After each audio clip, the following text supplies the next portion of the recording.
Assalomu alaykum. Bel og'riq kasalliklarining yana bittasi spondilodissit. Nima degani bu? Bu spondilo umurtqa pog'onasi, disk o'rtasidagi disk yallig'lanishi. Umurtqa pog'onasi bilan birga diskning yallig'lanishi spondilodissit deyiladi. Dissitning o'zi ham bor, diskning o'zi yallig'lanishi ham kuzatiladi. Bu dissit deyiladi. Umurtqa pog'onasi bilan birga bo'lsa spondilodissit kasalligi deyiladi. Bu kasallik ko'pincha bel sohasida uchraydi. Bu qanaqa belgilar beradi, simptomlar? Birinchisi, kuchli og'riq bel sohasida shu vaspolitilni yallig'lanish prosessi bo'lgan sohada umurtqa pog'onasini disk bilan birga umurtqasi qo'shilgan joyda kuchli og'riq beradi. Og'riq doimiy bo'ladi. Yotganda ham, turganda ham. To'mtoq kuchli og'riq. Ikkinchisi, harakatlanganda kuchayish og'riqni. Uchinchisi, kasal bel sohasini qimirdatmaslikka harakat qiladi. Yarim bukchaygan holatda bo'ladi.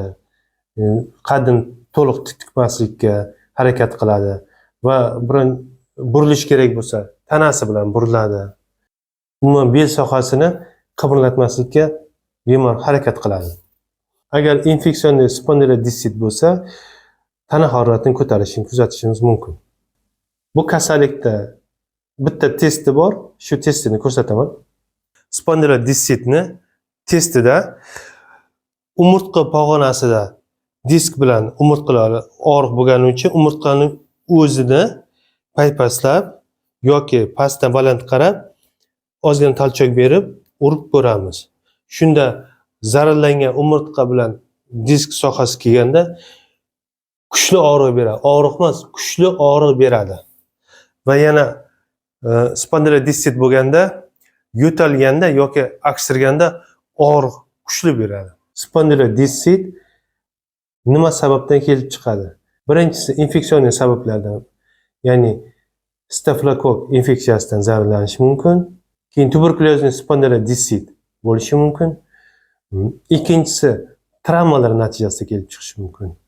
Uchinchisi postoperasion bel girjalar operatsiyalar qildirgandan keyin endi postoperasion spondilodissitlar kuzatiladi. To'rtinchisi autoimmun holat juda kam kuzatiladi. Organizm o'zining immun sistemasi o'zining diskini va oldidagi to'qimalarni yemirib yallig'lanish jarayonini chaqiradi.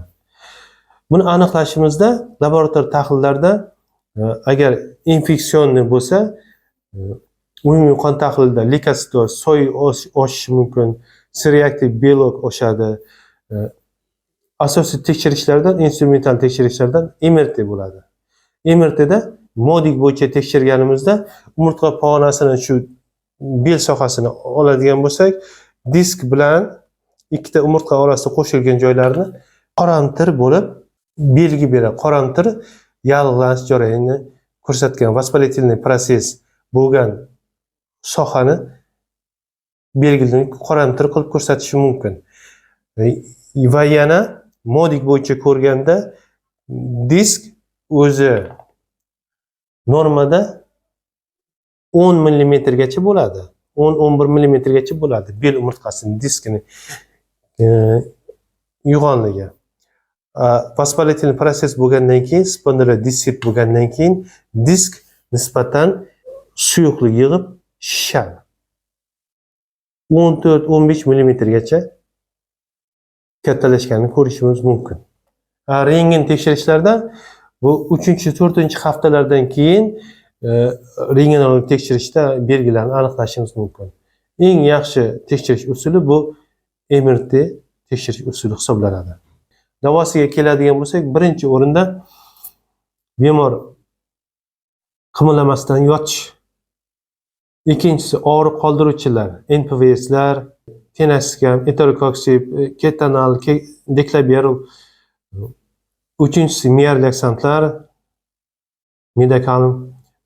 To'rtinchisi spondilolistit bo'ladigan bo'lsa, sakralniy plazma lifting yoki PRP terapiyasini o'tkazamiz. Bu juda yaxshi effekt beradi.